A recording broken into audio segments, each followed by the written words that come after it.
Pessoas, um videozinho curto, rápido, objetivo, mas muito importante para a gente entender um pouco daqueles teóricos que a gente vai ver a partir de agora, que são os teóricos contratualistas. Muito importante para você entender a formação do Estado moderno, beleza? Bora!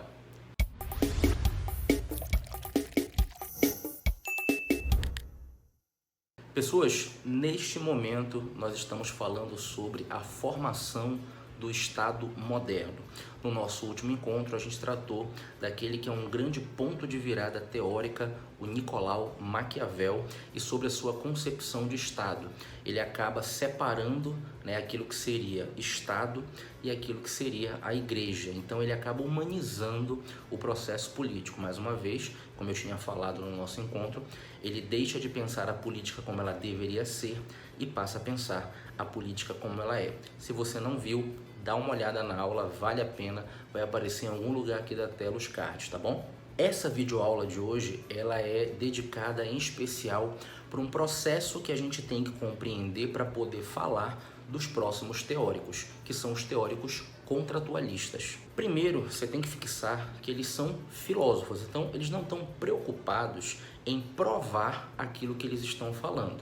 Não, eles estão preocupados em fazer a gente deduzir a ideia daquilo que seria o Estado, como ele chegou aos patamares em que eles estavam analisando. É daí que vem a noção de contrato social. E aí, para a gente conseguir compreender como se chega a isso, a gente precisa construir um certo mapa na nossa cabeça, que eu vou te ajudar aqui nesse sentido um pouco mais teórico.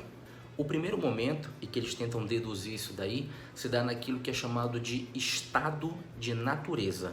Esse seria justamente o momento em que não existe o Estado propriamente dito. Não existem leis, não existem regras formuladas por seres humanos. Ou seja, nós vivemos ao nosso natural, da maneira como nós viemos ao mundo, da maneira como nós compreendemos esse mundo. E aí é que é o primeiro ponto importante. Os teóricos que nós vamos falar entendem que esse estado de natureza, ele acaba revelando a essência daquilo que nós somos. Cada teórico vai dar uma interpretação. Por enquanto, é importante que você entenda isso. É o momento em que a gente sabe qual é a nossa essência. É o momento em que nós vivemos de acordo com as nossas concepções.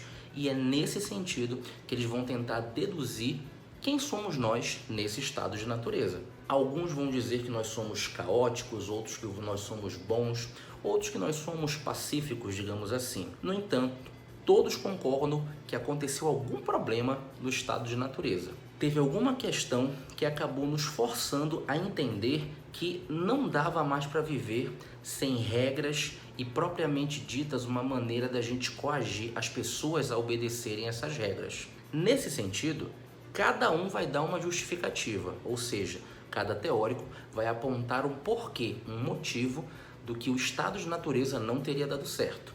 Mas todos, mais uma vez, concordam que a gente sai do estado de natureza por qualquer tipo de problema que tenha dado e a gente acaba assinando o contrato social. Contrato social, por favor, não é um contrato propriamente dito, como a gente assina com as nossas iniciais ou então com a nossa assinatura oficial. Não. Contrato social, ele é uma metáfora utilizado pelos teóricos para entender uma passagem do estado de natureza para a próxima etapa após a assinatura, entre aspas, do contrato social, que seria a sociedade civil, ou seja, o Estado. E após o contrato social e propriamente o Estado, você teria ali agora regras, você teria acordos e aceitações para a gente conviver melhor, para a gente ter mais garantias e assim por diante. A questão aqui é qual modelo de Estado é o melhor? Qual aquele modelo de Estado que seria o mais adequado para que a gente consiga viver e ter determinadas garantias? É nesse momento que é muito importante você entender como é que nós vivíamos lá no estado de natureza que eu citei há pouco. Porque para pensar comigo. Se nós vivíamos no estado de natureza, deu algum problema e por isso nós assinamos o contrato social para virmos para a sociedade civil, ou seja, propriamente o Estado, quer dizer que a gente assinou o contrato social para resolver o problema que deu no estado de natureza. E aí, para você aplicar um remédio, você precisa saber efetivamente qual a doença. Ou seja, Dependendo do problema que deu lá no estado de natureza, você vai resolver com uma estratégia, com uma engenharia institucional, dependendo exatamente desse problema. Dependendo do problema, você tem uma solução. É por isso que, dependendo da interpretação que o filósofo dá sobre o estado de natureza, ele vai direcionar para a justificativa de uma forma de estado a partir do contrato social. O mapa que a gente precisa entender e precisa fixar na nossa cabeça é exatamente esse que vai aparecer na tela agora. Tá vendo aí? Estado de natureza, contrato social e sociedade civil. Estado de natureza, o estado antes das leis.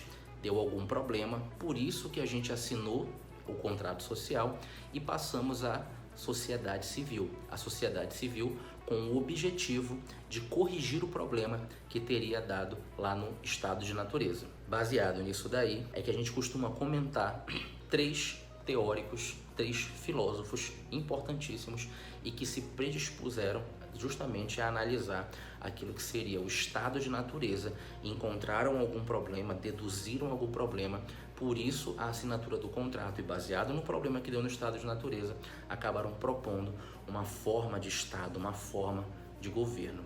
Em especial a gente fala de Thomas Hobbes, John Locke e Jean-Jacques Rousseau. Mas isso fica para o nosso próximo encontro, tá bom? Tchau!